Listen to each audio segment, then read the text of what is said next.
BJP-കാരൻ മുമ്പ് ഇംഗ്ലീഷുകാരന്റെ ചെരുപ്പ് നക്കിയെങ്കിൽ ഇന്ന് ആ BJP-കാരന്റെ ചെരുപ്പ് നക്കുന്നത് കേരള മുഖ്യമന്ത്രി. സർക്കാർ അഭിഭാഷകനായി RSS-കാരനും നിയമനം. സംഘപരിവാറുകാരെ നിയമിക്കുന്നു എന്ന പരസ്യ വിമർശനവുമായി രംഗത്തെത്തുകയാണ് സമസ്ത. ABVP നേതാവായിരുന്നു ശരത്. RSS-കാർ പ്രതികളായ കൊലക്കേസുകളിൽ സ്ഥിരമായി പ്രതികൾക്ക് വേണ്ടി ശരത് ഹാജരാകാറുണ്ട്. സർക്കാർ നിയമനങ്ങളിൽ അതൃപ്തി പരസ്യമാക്കി KS രംഗത്ത്.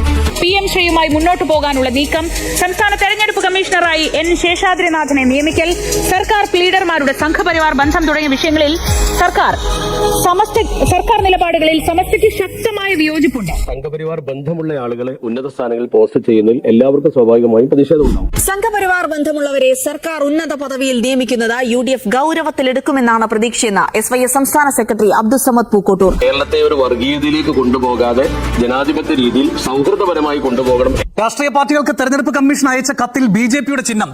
മുഖ്യ തെരഞ്ഞെടുപ്പ് ഓഫീസറായിരുന്ന രത്തൻ കേൽക്കറെ മുഖ്യമന്ത്രിയുടെ സെക്രട്ടറിയാക്കിയതിൽ വിമർശനം ശക്തമാകുന്നു. സംസ്ഥാന തെരഞ്ഞെടുപ്പ് കമ്മീഷനായി ശേഷാദ്രിനാഥനെ നിയമിക്കാനുള്ള നീക്കത്തിൽ കോൺഗ്രസിൽ അതൃപ്തി പുകയുന്നു. ഇപ്പോ കേന്ദ്ര സർക്കാർ ഭരിക്കുന്നത് BJP-യാണ്. കേന്ദ്ര തെരഞ്ഞെടുപ്പ് കമ്മീഷൻ ബഹുമാനപ്പെട്ട രാഹുൽ ഗാന്ധി തന്നെ ആവർത്തിച്ച് ആരോപിക്കപ്പെട്ടിട്ടുള്ള BJP-യുടെ B ടീമായി മാറിയെന്ന് അദ്ദേഹം വ്യക്തമാക്കിയിട്ടുള്ള കേന്ദ്ര തെരഞ്ഞെടുപ്പ് കമ്മീഷനാണ്. അവർ നിയമിക്കുന്ന ഒരു പ്രതിനിധി എന്നത് തീർച്ചയായും BJP-യുടെ പ്രതിനിധിയായിരിക്കും. വാക്കാണല്ലോ പ്രധാനം. വാക്കേ ഞങ്ങൾക്ക് നഷ്ടമായതല്ല, 10 വർഷം കൊണ്ട് നഷ്ടമായതെല്ലാം ഞങ്ങൾ തിരിച്ചു പിടിക്കും. BJP-കാരൻ